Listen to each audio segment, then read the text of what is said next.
Sir जादू का show था और वहां पे 300 बच्चे बैठे सर। गार्डन में था, जादूगर था सर, लाल रंग का कैप पहना हुआ था।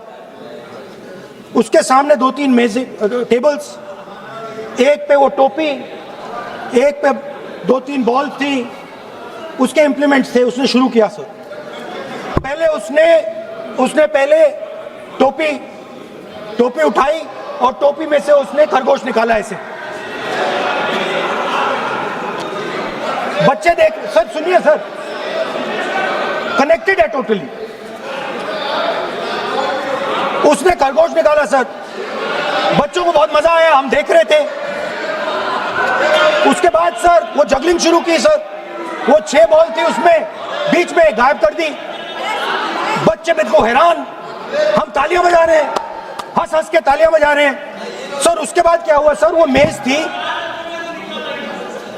सर, वो मेज पे खड़ा हुआ ऐसे, और उसके असिस्टेंट्स आए और उसने उस पे चेन बांध दी, 3-4 चेन, और असिस्टेंट्स आए, वो ताले लिए, उन्होंने ताले लगा दिए और सब ऐसे खड़े हो गए। चेन लग गई सब जगह, और उसके ऊपर उन्होंने वो कैप सा लगा दिया काला। Sir artistic freedom. मैं इसलिए कह रहा हूँ सर, उसको ऐसे किया।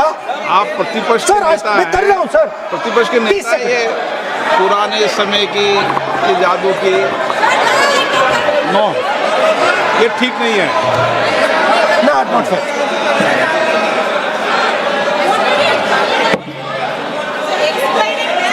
ये सर मुझे बोलने दीजिए सर। अब मैं बोलने दे रहा हूँ आपको। सर 15 सेकंड में ये खत्म कर दूंगा।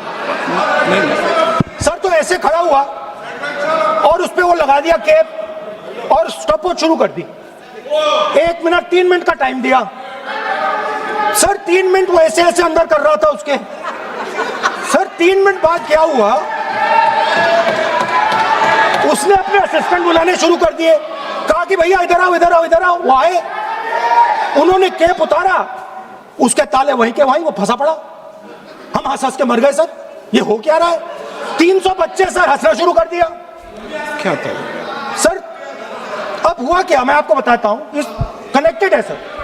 सर हुआ क्या, वो जैसे ही वो फंस गया और वो उसके ऊपर से वो उतारा और उसकी चेन हिली नहीं, हटी नहीं थी, तो उसके बाद बच्चे हंसने लग गए। अब वो कुछ भी करे, मतलब उसने 2-3 और ट्रिक्स ट्राई की, बॉल वाली ट्रिक ट्राई की, बच्चे हंसे, फिर उसने फिर से मतलब कुछ और खरगोश के साथ कोशिश की, सारे हंसने लगे। ऐसा हुआ कि बेचारा मतलब कोई भी ट्रिक करे उसके बाद बच्चे बस हंसते ही गए, हंसते ही गए, हंसते ही गए। मतलब जो उसका जो पूरा जो जादू का ढांचा था ना, वो भड़ाक से खत्म हो गया। सर हुआ क्या, अब इंटरेस्टिंग बात थी सर, उस टाइम तो मैं बहुत हंसा, सब हंसे सर, मगर उसके बाद मुझे पता लगा कि हुआ क्या था। सीरियस बात हुई थी। वो जो जादूगर था उसको बीमारी थी और वो बहुत टेंशन में था और वो दबाव में आ गया और उसने एक मैजिक ट्रिक गलत कर दी, वो निकल नहीं पाया, वहीं खत्म हो गया सर। 76 में इस देश की आबादी थी 54.79 करोड़ और आज 140 करोड़। तो 54.79 करोड़ आबादी में जितने सांसद थे उतने ही 140 करोड़ की आबादी के बाद रखना, ये इनका मानना है। मान्यवर, आर्ग्यूमेंट क्या दिए गए कि सबको बोलने का कम मिलेगा, 0 ओवर में मौका नहीं मिलेगा। मान्यवर, सरकार का दायित्व है कि सदन के सदस्यों की संख्या बढ़ेगी तो सरकार सदन के दिनों की संख्या भी बढ़ाएगी। और मान्यवर, आप तो बड़े दयालु हो, रात को 12-12 बजे तक सबको 0 ओवर का मौका देते हैं। और एक तीसरा भी तरीका है साहब, तीसरा भी तरीका है कि अभी जो समय राहुल गांधी जी के अप्रोच के कारण जाया जाता है, वो राहुल जी भी बंद कर दे तो अपने आप बोलने का सबको टाइम मिल जाएगा। ये विरोध कर कर कर स्थगन करा करा कर जो समय बेकार कर देते हैं, वो अगर वो भी बंद कर दे तो कुछ सरकार बढ़ाएगी, कुछ राहुल जी बढ़ाएंगे और कुछ आप बढ़ा लोगे। तो समय की चिंता किसी को करने की जरूरत नहीं है। मान्यवर, परिसीमन आयोग वो एक प्रकार से संवैधानिक अधिकार है हर मतदाता को अपना प्रतिनिधित्व समान रूप से प्राप्त करने का, और 120% की वृद्धि होने के बाद ये कभी हो नहीं सकता कि एक समान हो। मैं तमिलनाडु का ही उदाहरण देना चाहता हूं। मान्यवर, तमिलनाडु में 39 सीटें हैं।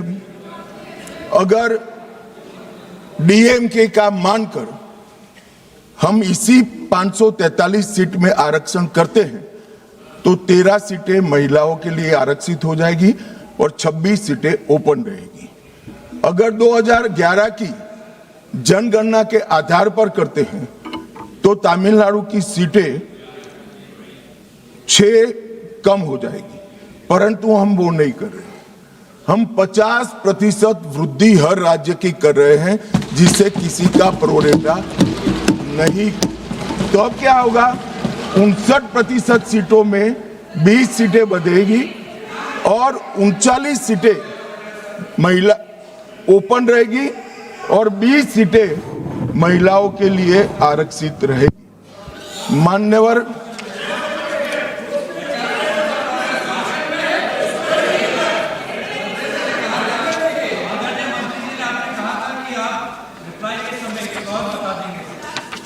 अभी कहां समाप्त हुआ है भाई? आप भी राहुल जी की तरह मेरे बोलने का क्रम आप तय करो। नहीं तो कोई आपत्ति नहीं है, मैं दूंगा ना, इससे भी अच्छी दरखास्त दूंगा, चिंता मत करो। और मान्यवर, कुछ सदस्यों ने सवाल उठाया कि जनगणना क्यों समय पर नहीं हुई। मान्यवर, सबको मालूम है कि 21 में जनगणना होनी थी और 21 में इस सदी की सबसे बड़ी महामारी आई, कोविड का संकट आया और कोविड के संकट के कारण जनगणना संभव नहीं हो पाई। कोविड का संकट समाप्त होने के बाद देश को काफी समय लगा इसमें से उभरने में, और जब 24 में जनगणना की शुरुआत हुई तब कुछ दलों ने उचित ही मांग करी कि भाई जाति के आधार पर जनगणना करनी चाहिए। सरकार ने अनेक दलों के साथ चर्चा की, अनेक जाति समूहों के साथ चर्चा की, कई सारे सामाजिक ग्रुपों के साथ चर्चा की, कुछ सरकारों से भी चर्चा करी, राज्य सरकारों से, और बाद में निर्णय करा 25 में कि हम जाति जनगणना कराएंगे। मान्यवर, और ये निर्णय होने के बाद अब जो जनगणना हो रही है उसमें जब व्यक्तियों की गणना होगी तब जाति का कॉलम आने वाला है और जाति की गणना भी होगी, ये सुनिश्चित है।